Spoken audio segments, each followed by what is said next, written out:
and Assalamualaikum. Welcome to all our listeners on Nayi Sabah Web Radio. This is your very own RJ Saqib Raza once again with Battle of the Best. जनाब क्या हाल चाल है, कैसे मिजाज है? I hope आप बिल्कुल खैरियत से होंगे। जहाँ जहाँ मुझे सुना जा रहा होगा, कराची, हैदराबाद, सक्खर, लाड़काना, मुल्तान, लाहौर, इस्लामाबाद, AJK, आज़ाद कश्मीर, जहाँ जहाँ मेरी आवाज़ पहुँच रही है, आप सबका खैर मकदम है बैटल ऑफ द बेस्ट में एक बार फिर विद एहसन इकबाल। अस्सलाम वालेकुम एहसन इकबाल, क्या हाल है, कैसे मिजाज है? Welcome to the show. वालेकुम अस्सलाम and thank you so much Saqib Raza. अस्सलाम वालेकुम to all my sweet dearest listeners. क्या हाल चाल है भाई? फिट फाट हैं, खैरियत से हैं? आपके दिलों का, आस पास का, अहले मोहल्ला का, दोस्तों का, अहबाब का, जिगरों का, यारों का मौसम कैसा है? दिलों की बात हो रही है, सही है ना? और बताइए कि आपके जो इलाके में, मोहल्ले में, शहर में क्या चल रहा है, क्या नहीं चल रहा। आप सब कुछ वैसे ही बता सकते हैं यार, मैं दोबारा बता दूंगा, लेकिन अभी रुक जाए जरा, मुझे अपनी बात तो करने दे पहले। आपका ये वाला वीक कैसा जा रहा है? आज थर्सडे है, मतलब मिड ऑफ द वीक, और उसके बाद फिर वीकेंड की तैयारियां। तो फ्राइडे जो है वो थोड़ा सा डिफिकल्ट इसलिए होता है कि वो सब सबमिशन डे एक तरह से कहलाता है कि सारी चीजें भाई सबमिट कराओ पूरे वीक में क्या क्या किया और समथिंग लाइक दैट। तो ये प्रॉब्लमेटिक हो जाता है, थोड़ा सा हेक्टिक हो जाता है। और फ्राइडे को वैसे भी शॉर्ट डे कहा जाता है, तो आई थिंक वर्किंग आवर्स जो है ना वो ज़्यादा हेक्टिक हो जाते हैं, क्योंकि आपको एक प्रेयर टाइम भी बचाना होता है, तो उसमें भी आपको ज़ाहिर सी बात है अपनी एडजस्टमेंट्स करनी होती है। तो आई थिंक फ्राइडे को फ्लेक्सिबिलिटी बिल्कुल जीरो होती है और इंसान हेड टू माउथ काम कर रहा होता है, जस्ट बिकॉज उसको Saturday Sunday full time enjoy करना होता है। अच्छा, बॉसेस भी ना स्ट्रेच कर रहे होते हैं जानबूझ के फ्राइडे को, बस आज ही सारा काम ले लो ताकि सैटरडे संडे ने आराम ही करना है ना, खैर है। तो ये सीन होता है। बहरहाल जनाब, आप बताएं कि आपके आसपास क्या चल रहा है? सब कुछ ठीक ठाक है, फिट है? पाकिस्तान के हालात आपके सामने हैं। हम अपने मुल्क के लिए दुआ गो है, अल्लाह ताला हमारे मुल्क पर आफियत और रहमत वाला मामला फरमाए, आमीन आमीन। और बैटल ऑफ द बेस्ट के आखिरी लम्हात चल रहे हैं, परेशानी सरों पर है और हमारी एनर्जी भी इसीलिए कभी कभी डाउन हो जाती है कि यार ये सारा जो एक हसीन सफर है खत्म होने की तरफ जा रहा है। वेल जनाब, इंशाल्लाह किसी और जॉनरा, किसी और पैटर्न के साथ, किसी और तरीके से इसी एनर्जी, इसी तवानाई, इसी इन्फॉर्मेशन के एक मिक्स ब्लेंड के साथ आपके साथ हम जरूर आएंगे और आपको आपका साथ नहीं छोड़ेंगे, आपकी जान नहीं छोड़ेंगे, जो मर्जी कह लें आप लोग। बिल्कुल ऐसा ही है जनाब। जिस तरह पहले भी हम लेकर आए थे खेल खेल, जो आपने बहुत पसंद किया था। हर सीजन हमारा एक कामयाब सीजन होता है माशाल्लाह, बहुत सारी यादें, बहुत सारी चीजें हम यहाँ से लेकर जाते हैं। इस पर हम बात करेंगे जब हमारा आखिरी एपिसोड होगा। ये बैटल ऑफ द बेस्ट का शो भी बहुत हमारे लिसनर्स ने इसको पसंद किया, फॉर्मेट को बहुत पसंद किया, सराहा गया। तो इंशाल्लाह बात करेंगे इस पर। एहसन इकबाल, वाकई मजा तो आता है यार, और हमारी जोड़ी को जिस तरह पसंद किया जाता है, मुझे तो बहुत खुशी होती है इस बात में। हाँ बिल्कुल ऐसा ही है, लोग कहते हैं कि आपकी केमिस्ट्री मैच करती है और पता नहीं क्या क्या। मैं तो हालांकि कहाँ मैं आपके काबिल यार। नहीं, ये इस जुमले को रिवर्स कर लीजिएगा प्लीज। वैसे मैंने ये सोचा था, बल्कि सोचता क्या, मैं इस बात पे अल्हम्दुलिल्लाह पढ़ता हूँ जब लोग कहते हैं कि आपकी जोड़ी बहुत अच्छी है, तो मैं बराबर में देखता हूँ अच्छा साकिब रज़ा ये ना, फिर ठीक है, फिर ठीक है, जो मर्जी बोलते रहो, जो मर्जी बोलते रहो। अच्छा जी, आज के टॉपिक की तरफ आते हैं जो हम पहले सेगमेंट में किया करते हैं। आज का भी बहुत ही शानदार टॉपिक है जिस पर एहसन ने गुफ्तगू फरमानी है। मैं बस क्या कहें, मैं साइड पे बैठा रहता हूँ यार मजे से, मेरा काम नहीं है ये, इनका काम है धक्का दे देना, उसके बाद दे देना, आप खुद तैरो डूबो जो मर्जी करो। तो एहसन इकबाल, क्या टॉपिक है आज? हम किस टॉपिक पर बात कर रहे हैं यार? आज हम बात कर रहे हैं पाकिस्तान की 65% पॉपुलेशन के बारे में, उनके मसाइल, उनकी बातें।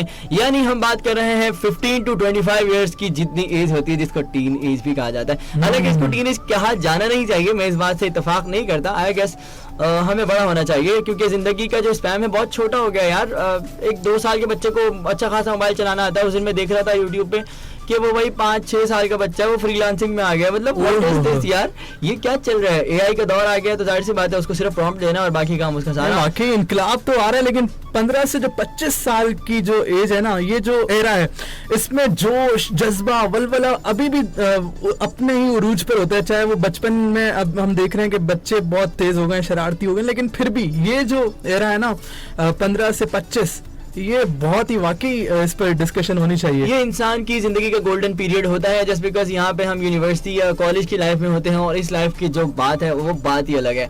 इसके अलावा हम कॉम्पिटिशन, हेल्दी कॉम्पिटिशन की तरफ जा रहे होते हैं, कुछ लोग स्पोर्ट्स की तरफ जा रहे होते हैं, और इसके अलावा कुछ मंचलों की अपनी ख्वाहिशात होती हैं। कोई जो है वो हाइकिंग, ग्लाइडिंग इस तरफ जा रहा होता है, कोई जो है वो राइडिंग की तरफ जा रहा होता है, भाई मुझे बाइक चाहिए, अब्बा से जिद लगी होती है। अच्छा, इस एज में आपको जाके पता लगता है कि आपके और आपके पेरेंट्स के जो ख्यालात है वो कहीं ना कहीं मैच नहीं कर रहे, तो आपके अपने वालिदैन से हल्के फुल्के झगड़े, जरा नोक शोक शुरू हो जाती है। वालिदैन भी जरा बच्चे रात से घर क्यों नहीं आ, रात देर से घर में आ रहा है और खाना नहीं खा रहा, बाहर खाना खा रहा है, पैसे उड़ा रहा है, ये कर रहा है, वो कर रहा है, तो जरा शिकवे शिकायतें दोस्तों में इधर उधर होटलिंग बहुत चल रही होती है। बिल्कुल, और इसी जो है वो एज से वालिदैन के साथ शिकवे शिकायतें शुरू हो जाती हैं, बच्चों की जो है वो वालिदैन से शुरू हो जाती हैं, वालिदैन की जो है वो बच्चों से शुरू हो जाती हैं। तो ये एक जो है वो सिलसिला चलता रहता है। और दूसरी बात ये है कि टीन एज में मैं समझता हूँ कि हर शहर का अपना ही एक मसला है। मतलब पहले जब हम थे अपनी एज में तो शायद कुछ बच्चों की ये शिकायतें होती थी कि भाई हमें ट्रैक सूट लेना है, हमें जो है वो क्लब में एडमिशन लेना है, हमें इस तरह से जिम्स करनी है। कुछ वालिदैन जिम करने के खिलाफ थे शुरू में, जब हमारी एज थी ना। मुझे याद है कि हमारे मोहल्ले के अक्सर लड़के इस बात पे अपने वालिदैन से लड़ते थे कि हमें जिम करनी है, और वो कहते थे कि नहीं करनी, क्योंकि अक्सर सुना हुआ था कि जो है वो जवानी में जो है वो हार्ट अटैक हो जाते हैं जिमर्स को। और इसके अलावा बहुत सारी मिथ्स मशहूर थी। आस्ता आस्ता अब तो जो है वो 12-13 साल का बच्चा भी जिम में एडमिशन ले रहा होता है, वालिदैन खुद जो है वो एडमिशन दिलवाने आ रहे होते हैं। सेकंड थिंग ये है कि कुछ बच्चों का भाई हमें बाइक लेनी है, मोबाइल लेना है, इस तरह की जो है वो ख्वाहिशात शुरू हो जाती है। इंसान अपने आप को इंडिपेंडेंट करने की तरफ जा रहा होता है। साइकोलॉजिकली भी बहुत सारी चेंजेस आ रही होती है, क्योंकि इंसान सोच रहा होता है कि कहीं ना कहीं अब मुझे अपनी ज़िंदगी का कंट्रोल संभालना चाहिए। आई थिंक ये इंडिकेशन है कि हम अब बड़े हो गए हैं। तो हमें इस एज को टीन एज यही कहा जाता है कि हम अर्ली बड़े हुए हैं, अभी नए बड़े हुए हैं। तो जो नए बड़ा होना होता है वो इंसान चाहता है कि मैं 40 साल वाले काम भी करूं, मतलब मैं कंपनी को जो है वो फाउंड कर लूं, मैं जो है वो किसी कंपनी का CEO बन जाऊं, मैं बिजनेस अपना होल्ड करना स्टार्ट कर दूं, मतलब सारे डिसीजंस घर के मैं लूं। ये सब चीज़ें इंसान के अंदर आना शुरू हो जाती हैं। घर के जो है मशवरों में मेरे को शामिल किया जाए, और ये सब चीज़ें। अगर हम रूरल एरियाज की बात करें साकिब रज़ा, तो वहाँ एक प्रॉब्लम है कि वहाँ बच्चे को जो है वो मतलब नहीं इस तरह से जो है वो घर में उसके पूरे प्रॉपर राइट्स मिलते हैं, तो वो बाहर जाकर अपने आप को ज़्यादा कंफर्टेबल फील करता है। आई थिंक फैमिलीज़ को इस बारे में सोचना चाहिए कि आपके बच्चे के लिए होम ग्राउंड आपका घर है, या होम ग्राउंड वो दोस्त हैं जो अलग अलग बैकग्राउंड से ताल्लुक़ रखते हैं, अलग अलग फैमिलीज उनकी हैं, अलग अलग उनकी जो है वो साइकोलॉजिकल पैटर्न्स सेट हुए हैं। किसी ने बचपन में हादसा देखे हैं, किसी ने बचपन में सोने का चम्मच देखा है, सबके अपने अपने मामलात हैं। तो आपका बच्चा अगर वहाँ होम ग्राउंड अपना फील कर रहा है या कंफर्टेबल फील कर रहा है, तो आई थिंक ये आपके लिए सोचने की बात है कि आप वालिदैन होकर भी दुनिया की सबसे अजीम रिश्ते में उसके साथ बंधे होने के बावजूद भी उसे फील गुड फैक्टर नहीं दे पा रहे। तो हमें बैठ के सोचना नहीं चाहिए इस मामले पे। बिल्कुल ऐसे इकबाल सोचना चाहिए। और काफ़ी सारी चीज़ों पर आपने डिस्कशन की। मैं चाहूँगा कि इसके पॉजिटिव पहलू तो बहुत हैं। यानी अगर हम देखें तो बच्चा पीछे से पढ़ता हुआ आ रहा है, नर्सरी KG1 KG2, जब इस एज में पहुँचता है तो उसका मैट्रिक हो जाता है, इंटरमीडिएट हो जाता है, तो एक मैच्योर लेवल उसका शुरू हो जाता है। यहाँ से फिर वो वाकई बहुत सारी चीज़ें सोचना शुरू कर देता है। मैं फाउंडर बन जाऊँ, मैं CEO बन जाऊँ, मैं ये भी कर लूँ, मैं वो भी कर लूँ, बहुत सारी चीज़ें उसके जहन में चल रही होती हैं। और समटाइम तो वो अपने घर वालों से भी लड़ना शुरू कर देता है। तो ऐसी चीज़ें भी हैं कि बंदा समझता है बस अब मैं बड़ा हो गया तो अब वाकई मुझे राइट्स मिलने चाहिए, मेरे पास ये होना चाहिए, मैं जो चाहूँ वो हो। मैं अपने घर पे वो अपने माँ बाप को रौब दिखा रहा होता है, बाकियों को रौब दिखा रहा होता है। तो बहुत सारी चीज़ें चल रही होती हैं।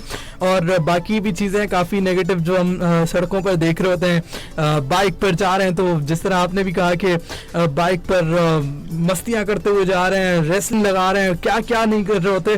तो बहुत ज़्यादा इस एज में खून जो है ना अपना गर्म होता है और जोश वलवला अपने उरूज पर होता है। हाँ बिल्कुल ऐसा ही है।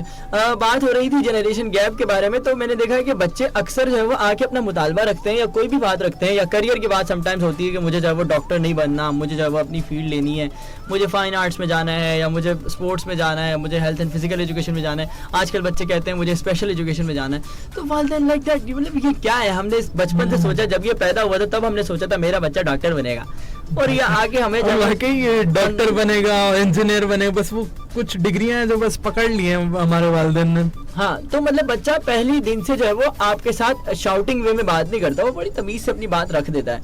जब वालिदैन रिएक्ट करते हैं, उस रिएक्ट के ऊपर ये बेस करता है कि वालिदैन अगर पोलाइटली लॉजिकली रिएक्ट किया है तो बच्चा भी आपको लॉजिकल आंसर करेगा। आप उसको लड़ के जवाब देंगे तो यकीन करें आपका खून तो अब थोड़ा ठंडा हो गया, उसका खून अभी बहुत गर्म है। उसने बगैर किसी लॉजिक, बगैर किसी रैशनलिज्म के उसने जो है वो ठक करके आप रिप्लाई करना है, और इससे आपके जो है वो डेफिसिट्स जो रिलेशंस के अंदर आते हैं, कम्युनिकेशन गैप्स और ये सब चीज़ें, ट्रस्ट डेफिसिट जो है वो आपका बढ़ता चला जाता है, और आप जो है वो अल्टीमेटली उसे अपने घर में उकताहट होने लगती है। वो सिर्फ सोने के लिए घर आता है, खाने पीने के लिए उसको वालिदैन याद आते हैं, कपड़े धोने के लिए उसको अम्मा याद आती है, बाकी सारे काम वो अपने दोस्त अहबाब अपने अपने राजदार दोस्तों को बनाता है, अपनी हर चीज़ दोस्तों से शेयर करता है। फिर आपके साथ जो है आपका सोसाइटी है, वहाँ पर जो है वो खेलने वाले लोग भी हैं, तो उस बच्चे के साथ खेल जाते हैं, किसी के साथ स्कैम हो जाता है, फिर अर्ली एज में डिप्रेशन और स्ट्रेस वगैरह के मामला भी स्टार्ट हो जाते हैं। सो आई थिंक हमें ये चीज़ सोचनी चाहिए कि एक चीज़ के पीछे, एक चीज़ के साथ कितनी सारी चीज़ें जुड़ी हुई हैं। अगर आपने बच्चे को फील गुड फैक्टर नहीं दिया, स्पेशली मैं आपको ख़वातीन की भी बात करूँ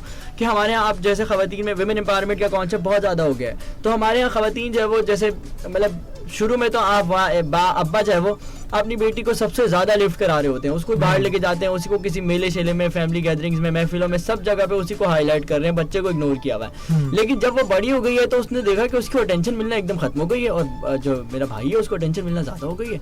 मतलब ये क्या, अब वो कह रही है भाई अब्बा जो तुमने मुझे बचपन में मुझे बताया करते थे कि लड़कियां क्रिकेट भी खेलती हैं, मेरे साथ क्रिकेट खेला करते थे, तो अब मैं बड़ी हो गई तो मुझे टीम में जाना है, क्रिकेट खेलनी है, मुझे एडमिशन कराओ। अब्बा लाइक ये तो हमारे खानदान के खिलाफ हो गई बात, ये तो ये हो गया तो वो हो गया। तो वहीं से आप अपने बच्चे को ट्रिगर कर रहे हो कि आप या तो बचपन से उसको वो माहौल ही ना दो। अगर आप अफोर्ड नहीं कर सकते कि बड़े होकर मेरी बच्ची के जहन में जो चीज़ रह जाएगी कि मैंने क्रिकेटर बनना है, मैं बचपन में बहुत अच्छी क्रिकेट खेलती थी बाबा के साथ, तो मुझे क्रिकेटर बनना है, आपने भाई बच्ची को फ्लेवर ही वही दिया, आपने जो है वो आउटर वे में ज़्यादा बच्ची की तरबियत की, तो आप बाहर लेके जाएं ना, हिम्मत करें, उसे बोलें कि जी हाँ बाहर जाएं, आपको मैं सेल्फ डिफेंस की ट्रेनिंग करवाता हूँ, आपको अगर कोई किसी किस्म का खतरा महसूस हो आप ये जो है वो नंबर्स डायल कर सकती हैं, आप इस तरह से हेल्प ले सकती हैं। बच्ची को ट्रेनिंग कराएं, उसे कॉन्फिडेंस दें। कुछ नहीं होता, दुनिया जी रही है ना, जिनके जो है वो बच्चे आज स्पोर्ट्स में हैं या फिर राइडिंग शाइडिंग पे है, जहाँ भी हैं, आप अच्छे बुरे की तमीज़ मेरे ख्याल से सिखा सकते हैं। आजकल के दौर में रोक तो आप किसी को नहीं सकते, ये तो वालिदैन भूल जाएं कि अपने बच्चों पे उनका कोई इख्तियार है। आपका बच्चा आप ही के बेडरूम में बैठकर मोबाइल पे क्या कुछ देख रहा है, क्या कुछ कर रहा है, you never know that. Alright, Ehsan Iqbal को रोकना बहुत मुश्किल होता है। एहसन इकबाल, बहुत सारी चीज़ें और भी हैं हमारे प्रोग्राम में, बाकी सेगमेंट्स भी होते हैं, तो शायद आप बिल्कुल ही भूल गए हैं, लेकिन क्या शानदार गुफ्तगू की है आज भी एहसन इकबाल ने। ब्रेक की तरफ जा रहे हैं जनाब, वक्त हुआ चाहता है एक म्यूजिकल ब्रेक का, गाना एंजॉय करते हैं, गाने के बाद वापस आएंगे। वो यार पुरानी जीन्स और गिटार ने सुने, वो भी जवानी पर भाई वाह वाह वाह वाह, क्या बात है। सजेस्ट भी देखें, सॉन्ग्स भी सजेस्ट कर लेते हैं, कहाँ से मतलब चीज़ें ला रहे होते हैं, और दिमाग खूब चलता है, इनका दिमाग खूब चल रहा है। अब हम जा रहे हैं थोड़ा सा चाय पीने, ताकि और खूब चले और बहुत खूब हो जाए। तो आइए ब्रेक एंजॉय करते हैं, कहीं मत जाइएगा, बैटल ऑफ द बेस्ट जारी है, नई सुबह वेब रेडियो लगाए रखिए।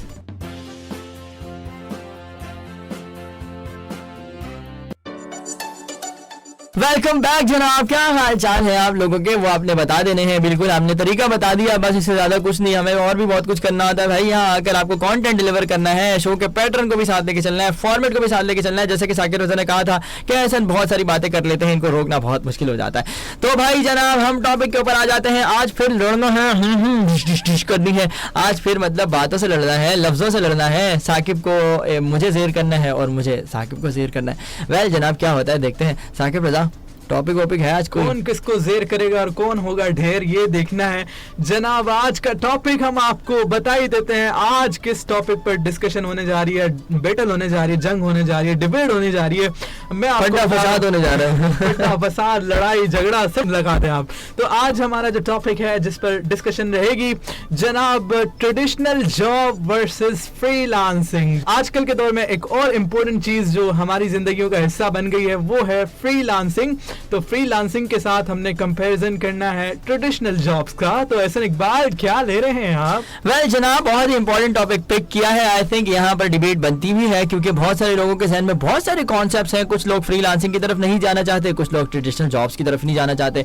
यानी मैं समझता हूँ बैलेंस होना चाहिए, दोनों तरफ इनकार नहीं होना चाहिए। आपको जो मौका मिला आप वो कर लीजिए। वेल टॉपिक की हद तक तो मुझे आप जो देना चाहें दे दीजिए, कोई मसला नहीं है। बस हम आपको वही पुराना बंदा रखते हैं, पुराना चावल रखते हैं, पुराना माल रखते हैं, आउटडेटेड। आपको ट्रेडिशनल जॉब चिपका देते हैं, हम फ्रीलांसिंग की तरफ जाएंगे। हाँ जी, अल्लाह तेरा पूरा करे अल्लाहुम्मा रब्बी अर्शद अब्बी। तो क्या कह सकते हैं, ठीक है भाई, ट्रेडिशनल जॉब्स ही ठीक है, खैर है। ओके जनाब, एहसन इकबाल ने ट्रेडिशनल जॉब फाइनली एक्सेप्ट कर लिया है, कबूल कर लिया है, कबूल है हो गया है। तो अब हम फ्रीलांसिंग का पॉइंट दे देते हैं डायरेक्ट, इससे पहले कि कबूल है के बाद जो और चीजें नहीं दे रहा आपको तो ये चीजें हम बाद में एंजॉय कर लेंगे। प्रोग्राम जारी है इस वक्त, तो हम आपको पॉइंट दे रहे हैं एहसन इकबाल फ्रीलांसिंग का, साकिब एंड कंपनी का। पॉइंट ये है कि भाई फ्रीलांसिंग में सबसे बड़ा पॉइंट ये है कि आपको बॉस की नहीं सुननी पड़ती।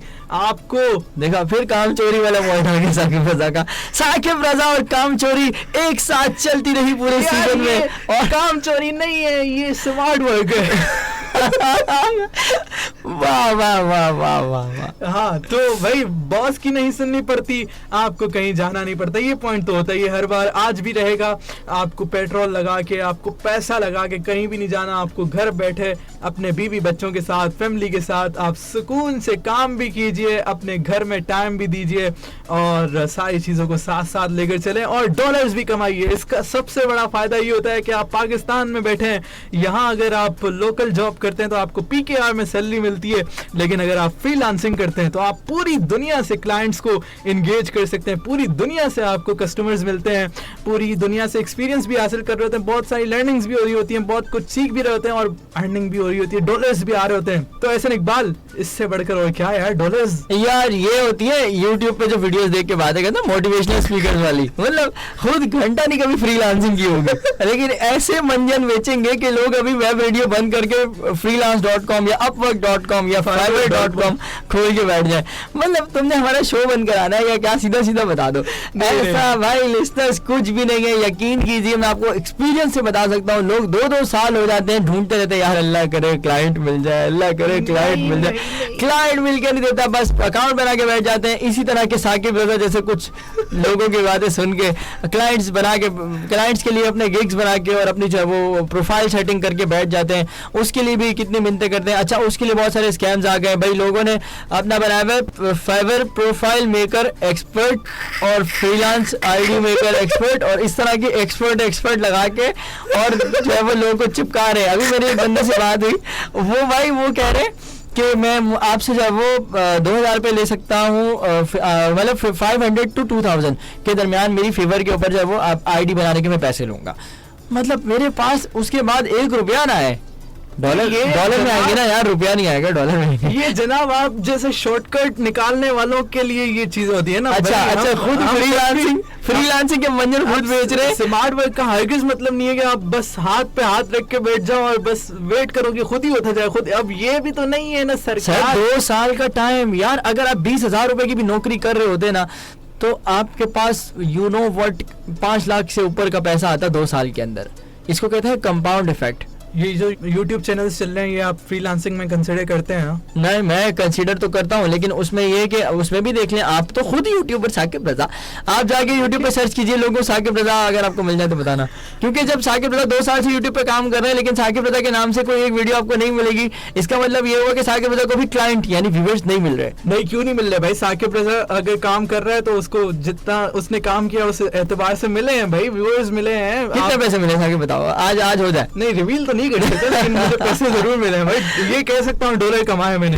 अब कितने कमाए वो देखा मुझसे पूछे, मैं ट्रेडिशनल जॉब करता हूँ, मुझसे पूछे कितने पैसे कमाए, कितने पैसे बताऊं? भाई चंदा अभी देखिए पर्सनल हो रहे हैं मेरे साथ बहुत ज्यादा। ये जो मामला होते हैं ना वाकई बहुत सारी चीजें उगलवा देते हैं भाई। बात ये है साकिब रजा, सीधी सीधी बात करते हैं, लिसनर्स को उलझाने का खेल नहीं है। फ्रीलांसिंग के ऊपर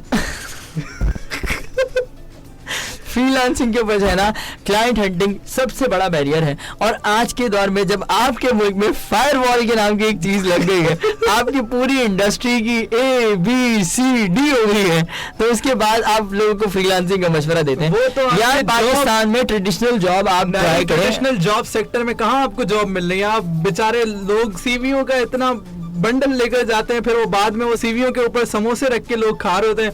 गवर्नमेंट इदारों में सीवियां लेकर जा रहे हैं। तो आप देखिए ना वो जो 2 साल से प्रोफाइल बनी हुई है उसके ऊपर रख के तो समोसे भी नहीं खाए जा सकते यार। सीवी के ऊपर कम से कम इसके ऊपर पैसा तो नहीं लगाना इसके ऊपर। बता तो रहा हूँ पैसा लगा है, बता तो रहा हूँ। ये बहुत ज्यादा शॉर्टकट है ना। ये तो आप जैसे हरकत में और जो काम नहीं करना चाहते वो। लिसनर जरा मुझे डिफाइंड कीजिए, मुझे क्या क्या अलकाबात मिल रहे हैं आज। वो कहते हैं कि भाई बनना बनाया, मुझे गिग भी पूरी बनी हुई चाहिए। भाई क्यों इतनी मेहनत तो आप खुद करें ना उस्ताद। कुछ लोगों ने जो है वो अपने अपने एक कमरे में 4-5 पीसी लगा के लोग बिठा दिए, गिग्स वगैरह बनाते रहो और मुझे पैसा आता रहेगा।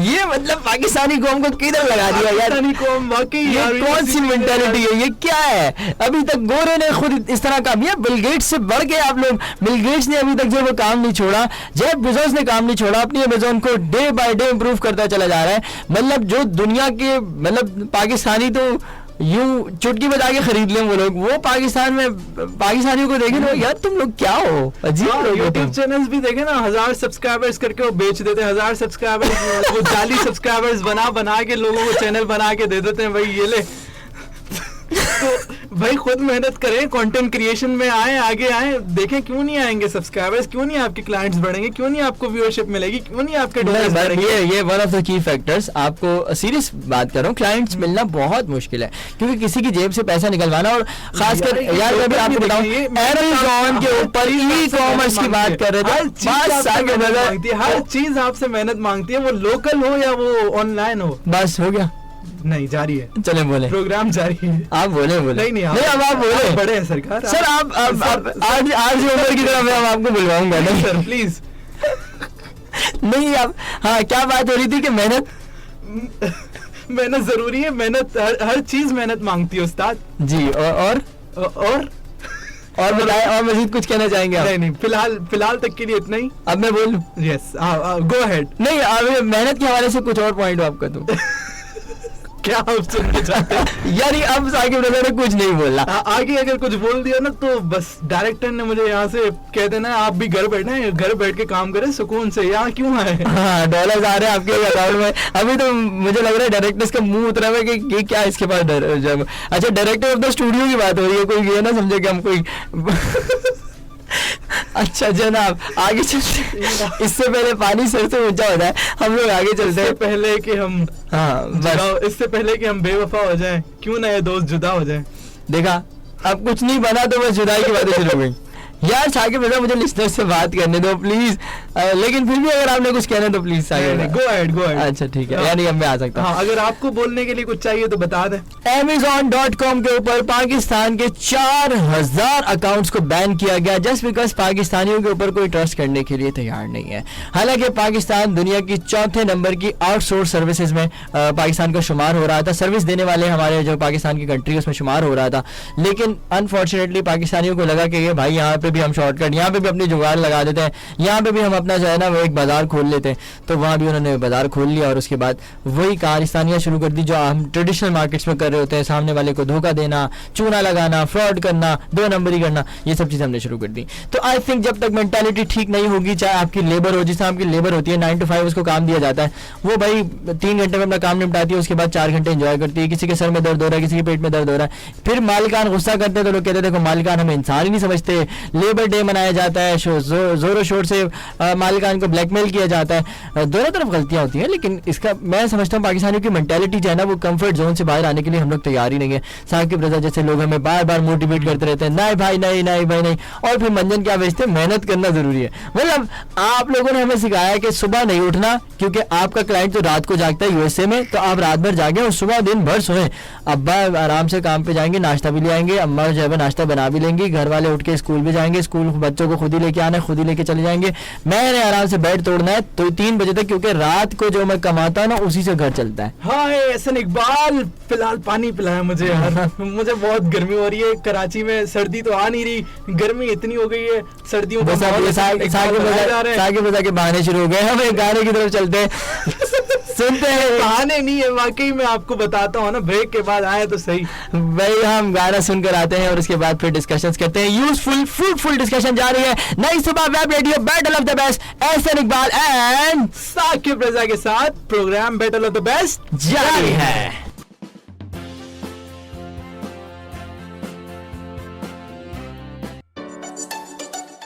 जनाब अली खुशामदीद कहते हैं आपको एक बार फिर बैटल ऑफ द बेस्ट जारी है नई सुबह वेब रेडियो पर। ब्रेक पर जाने से पहले मैं थोड़ा थक गया था, गर्मी हो रही थी मुझे। अब चाय पानी पीने के बाद मैं हाजिर हूं आपके साथ, और अब एहसन इकबाल के साथ एक बार फिर बैटल जारी करते हैं, बैटल को शुरू करते हैं। एहसन इकबाल, वैसे तो पहले एक पॉइंट पर आऊंगा जो आपका बहुत अच्छा पॉइंट था कि अमेज़न ने पाकिस्तान में जितने अकाउंट बनाए गए थे उन सबको बैन कर दिया था, क्योंकि पाकिस्तानी आपको पता है कि कितने जुगाड़ू हैं, शॉर्टकट्स देखते हैं। तो वाकई पाकिस्तान को तो बहुत ज्यादा सीधा होने की जरूरत है। बहुत सारी चीजें यहाँ पर ऐसी हैं, ऐसी चीजें हैं जो लोग मतलब काम नहीं करना चाहते, और बस वो चाहते हैं कहीं से ऐसा मौका मिल जाए कि बस हम एक क्लिक करें पैसा आ जाए। वो हर जगह स्कैम करने का तरीका ढूंढते हैं, कहीं मतलब ऐसा तरीका ढूंढते हैं कि बस ये करूं पैसा आ जाए, बस पैसा आ जाए, मुझे मेहनत भी ना करनी पड़े। तो बहुत सारी चीजें वाकई ऐसी हैं जिनको ठीक होने की जरूरत है। अगर वो नहीं होंगी तो वाकई फिर फ्रीलांसिंग हो या ट्रेडिशनल जॉब हो, कोई भी हो, वो मैं समझता हूँ कि उसमें फिर कामयाबी हासिल करना बहुत मुश्किल है। क्योंकि साकिब रज़ा, लोगों ने ट्रेडिशनल जॉब को जो है वो इसलिए छोड़ा कि यार यहाँ तो 9 to 5 जो है वो जॉब करनी है, बॉस की सुननी है, बॉस ने जैसे हमें फारिग देखना है वैसे कोई काम बता देना है, फिर छुट्टियां भी कोई नहीं है, सुबह उठना ही उठना है, सर्दी है या गर्मी है, पलंग छोड़ना ही छोड़ना है। तो ये सब चीज़ों से हम बचने के लिए फ्रीलांसिंग की तरफ गए। ये भी तो एक तरह से मतलब काम चोरी वाला माइंडसेट ही मैं इसको कहूँगा। अगर कोई देखें बाहर वाले ममालिक में जितने भी डेवलप कंट्रीज हैं वहाँ लोग फ्रीलांसिंग की तरफ क्यों जा रहे हैं? वहाँ स्किल्स है, वहाँ आपके हाथ में सब कुछ है कि आप ही को कम्युनिकेशन भी करनी है, आप ही को कस्टमर डीलिंग भी करनी है, फीडबैक्स भी लेने हैं, इवेल्युएशंस भी करनी है, आपको अपनी स्किल भी डेवलप करनी है, जिस स्किल के ऊपर आप काम करें, जो स्किल आप बेच रहे हैं, आपको टेक्निकल स्किल्स में भी अपने इन्हेंसमेंट साथ आपके होती रहती है। तो you have to do something more regarding जो अगर हम as compare to traditional jobs, तो ट्रेडिशनल जॉब्स के ऊपर आपको सिर्फ वही आपका स्पेसिफिक जो आपकी JDs बनी हुई है, आपने उसके ऊपर काम किया, आप 5 बजे के बाद सिस्टम बंद करके घर चले गए, आपके ऑफिस की आपकी कंपनी की सेल आ रही है नहीं आ रही है, आपको उससे इतना ज़्यादा खास फर्क नहीं पड़ रहा, क्योंकि आपने अपना काम कर दिया है, आपकी रिपोर्ट मेंशन हो गई है, आपकी रिपोर्ट सबमिट हो गई है। आफ्टर दैट आपको महीने के बाद सैलरी मिल जानी है। फ्रीलांसिंग में आपको पेन लेना पड़ता है, आपको 24/7 मार्केटिंग करनी है, कैंपेन्स चलानी है, आपको पैसा इन्वेस्ट करना है, आपको कहीं ना कहीं कंसल्टेंसी चाहिए होती है, ये तमाम चीज़ें। लेकिन इसके लिए तब जब आप नेक नियति के साथ फ्रीलांसिंग की तरफ गए हो। Majority of the freelancers in Pakistan unfortunately, very unfortunate, हमारे लिए शर्मिंदगी की बात है, बहुत फख्र से नहीं कह रहे हम ये बात, बट ज्यादातर लोगों का माइंडसेट ये है कि यार यहाँ पे जुगाड़ लगेगा, यहाँ पे हमें बहुत आसानी से क्लाइंट्स, यानी वो मैं एक सुन रहा था कि पता नहीं चीचावतनी में या पाकिस्तान के किसी इलाके में पंजाब साइड के ये हुआ कि एक बंदे ने जो है वो जिस तरह एक वॉच है, वो वॉच जो है वो आई थिंक वो 5000 रुपीज़ की मिल रही थी, तो उन्होंने उसी की पिक्चर ली, अपने पास वो 1000 रुपये की लगा दी। तो आपके पास अमेजोन में क्या होता है कि पहले आपके पास पैसे आते हैं, उसके बाद आप चीज़ भेजते हो। तो भाई रात को वो लगा के एड्स हो गए, तो उनके पास जो है वो तकरीबन 1000 के 100 से ऊपर ऑर्डर्स आ गए, मतलब 1 लाख रुपए आपका आपके अकाउंट में आ गया। उन्होंने अकाउंट डिलीट किया और गायब। यार पाकिस्तान में जितनी चैरिटी होती है ना, आप आराम से किसी बड़े मजमे में जाते आपको आसानी से 1 लाख रुपए मिल जाता, लेकिन आप इतना बड़ा और अपने मुल्क का नाम डुबो रहे हो। पता नहीं पाकिस्तानी कब सुधरेंगे और कब इनको अकल आएगी। यहाँ पर मैं समझता हूँ कानून को बहुत ज्यादा हरकत में आने चाहिए। फ्रीलांसिंग के ऊपर अभी तक हमारी सिर्फ टैक्स के ऊपर, गवर्नमेंट को यहाँ से भी पैसा चाहिए ना, गवर्नमेंट का भी मसला है। गवर्नमेंट ने अभी तक फ्रीलांस पैसा लाने में इतनी मुश्किलात का सामना करना पड़ता है। गवर्नमेंट ने अभी तक फ्रीलांस एथिक्स के ऊपर कोई बात नहीं की, कस्टमर्स के जो है वो अपने जो है वो अपना इंपॉर्टेंस देने के ऊपर कोई बात, कोई ट्रेनिंग नहीं चल रही। सीधी ट्रेनिंग क्या चल रही है, भाई तुमने जितना कमाना है, जैसे कमाना है, जिस सोर्स से कमाना है कमाओ, लेकिन हमें टैक्स दे दो। तो आपकी हर तरफ जो है ना वो एक पैसे की एक दौड़ लगी हुई है। तो आई थिंक इसे खत्म होना चाहिए और फ्रीलांसिंग का फ्रूटफुल यूज हमें आना चाहिए। मैंने बताया था पिछले शो में भी कि एक बच्चा जो है वो लोगो डिजाइनिंग करता है, 6-7 साल की उसकी एज है, और वहां से वो पैसा कमा रहा है, फ्रीलांस कर रहा है। That's enough. आई थिंक अगर इतना टैलेंट आप ला सकते हैं पाकिस्तान में, उस टैलेंट का बेस्ट यूज अगर हो सकता है, और यहाँ हमारे जो सॉफ्टवेयर हाउसेज हैं, जो कंपनीज हैं, उनको भी इन्वॉल्व होना पड़ेगा। हर किसी ने अपनी दुकान खोली हुई है और वो किसी दुकान में किसी तीसरे बंदे को इंटर नहीं होने दे रहा। आई थिंक इसके लिए भी हमें ओपन करना पड़ेगा, लोगों की ट्रेनिंग होनी चाहिए, और 25 करोड़ की आबादी को नौकरियां देना अनफॉर्चुनेटली बहुत मुश्किल काम है। तो फ्रीलांसिंग इतना अच्छा सोर्स है पाकिस्तान में जो है वो पॉवर्टी को, गुर्बत को खत्म करने के लिए हमें इसका बेस्ट यूज आना चाहिए। बिल्कुल ऐसा ही है एहसन इकबाल, और स्किल्स पे बहुत ज्यादा काम करने की जरूरत होगी। अगर आप फ्रीलांसिंग में आना चाहते हैं तो आप फ्रीलांसिंग ऐसे नहीं कर सकते कि आपको कुछ नहीं आता और सिस्टम उठाया और कुछ भी आप करते गए टाइपिंग और बस ये, इस तरह काम नहीं चलेगा।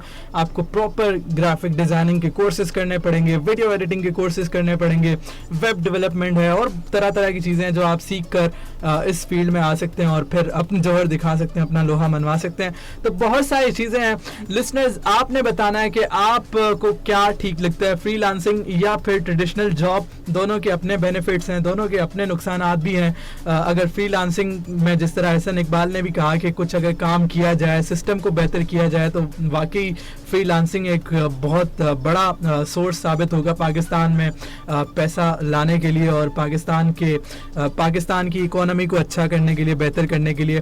तो यकीनन इस सब पर काम करने की ज़रूरत है। आपने बताना है, आपने कैसे बताना है, मैं नंबर एक बार फिर बता देता हूँ, 0330860072 जो हमारा नंबर है, व्हाट्सएप नंबर है। ये आप हमें व्हाट्सएप पर आकर बताएंगे। अगर आपने हमारे शो से मुतल्लिक बात करनी है वहाँ पर आकर, तो आप BOB लिखेंगे, स्पेस देंगे और अपना नाम, अपने शहर का नाम लिखकर जो भी आप बात करना चाहते हैं वो जब लिख कर भेजेंगे तो हमें पता चल जाएगा कि आपने क्या कहना चाहा है। हमारे शो में ही आपने मैसेज किया है तो हम तक पहुंच जाएगा। और facebook.com/नई सुबह इंस्टीट्यूट भी एक प्लेटफॉर्म है जहां पर भी आप आकर हमें बता सकते हैं, हमारे नई सुबह इंस्टीट्यूट के हवाले से ओवरऑल फीडबैक दे सकते हैं। हमारे बाकी जो प्रोजेक्ट्स हैं, हमारे कोर्सेज हैं, हमारे डिफरेंट प्रोग्राम्स हैं नई सुबह जो इस वक्त कंटिन्यू किए हुए, तो उन सब के हवाले से भी आप फीडबैक दे सकते हैं। तो हम जा रहे हैं ब्रेक की तरफ, वक्त बहुत कम है, हमने आपसे इजाजत भी लेनी है ब्रेक के बाद जब वापस आएंगे, तो क्योंकि हमारे प्रोग्राम का वक्त खत्म हुआ चाहता है, तो हम जा रहे हैं ब्रेक की तरफ। एक गाना एंजॉय करते हैं। नई सुबह वेब रेडियो पर बैटल ऑफ द बेस्ट जारी है।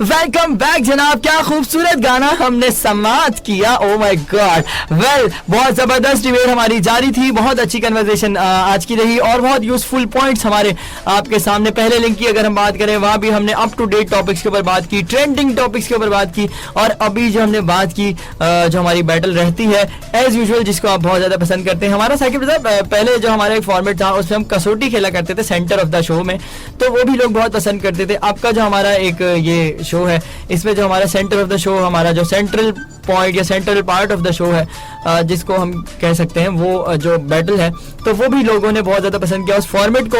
और कुछ लोगों ने कहा कि साकिब रज़ा की रिसर्च बहुत अच्छी होती है, तो ये भी जनाब एक ज़बरदस्त पॉइंट रहा। वेल जनाब, आप इसी तरह से अपना फीडबैक हम तक पूरे हफ्ते पहुंचा सकते हैं, इसकी कोई लिमिट नहीं है। हमारे शो की लिमिट 1 घंटा है, बट आपके फीडबैक की कोई लिमिट नहीं है। हम अगले शो में आपके फीडबैक को शामिल जरूर कर रहे होंगे। 033086000072 और facebook.com/नई सुबह इंस्टीट्यूट, ये 2 प्लेटफॉर्म्स हैं जहां पर आप अपना फीडबैक लीव कर सकते हैं। साकिब रज़ा डायरेक्टर साहब इशारे कर रहे हैं। बिल्कुल जनाब, बहुत अच्छी बातें आपने कही और बहुत मजा आया। आज के प्रोग्राम में भी बहुत सारी चीजें थी, बहुत कुछ आज भी हमने डिस्कस किया और वाकई आप भी बहुत मेहनत करके आते हैं, होमवर्क करके आते हैं। बाकी भी नई सुबह की जो टीम हमारे साथ इन्वॉल्व होती है, वो चाहे कंटेंट राइटर्स हों, डायरेक्टर्स हों, जो इस काविश में हमारे साथ होते हैं आप तक शो पहुंचाने में, उन सब का भी बहुत शुक्रिया।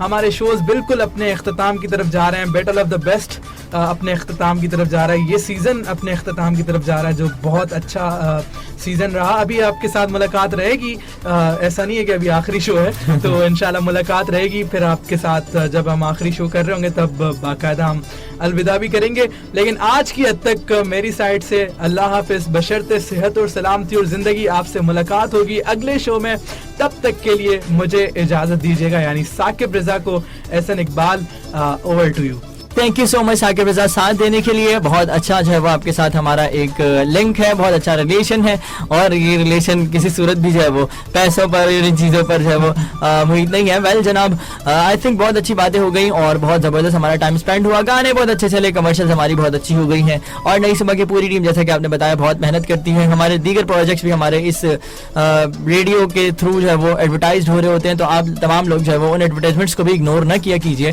क्योंकि इनमें कहीं ना कहीं आपसे रिलेटेड ही बात हो रही होती है, क्योंकि हमारी target audience visually impaired person है पाकिस्तान के और उर्दू समझने वाले, उर्दू बोलने वाले। तो आप तमाम लोग जो है नई सुबह की इस वेबसाइट से, यहाँ पर चलने वाले एड्स से, यहाँ पर चलने वाले गानों से मुस्तफीद और महजूज हो सकते हैं। अभी तक के लिए इतना ही। लौट कर आने के लिए अभी जाना पड़ेगा। एहसन इकबाल को भी अपनी खुसूसी दुआ में याद रखिएगा। अपना और अपने आसपास के लोगों का, अपने चाहने वालों का जरूर ख्याल रखिएगा और उनका भी जरूर ख्याल रखिएगा जो आपका ख्याल रखते हैं। इसी खूबसूरत सी बात के साथ इजाजत दीजिए। अल्लाह हाफिज़ नासिर। पाकिस्तान जिंदाबाद।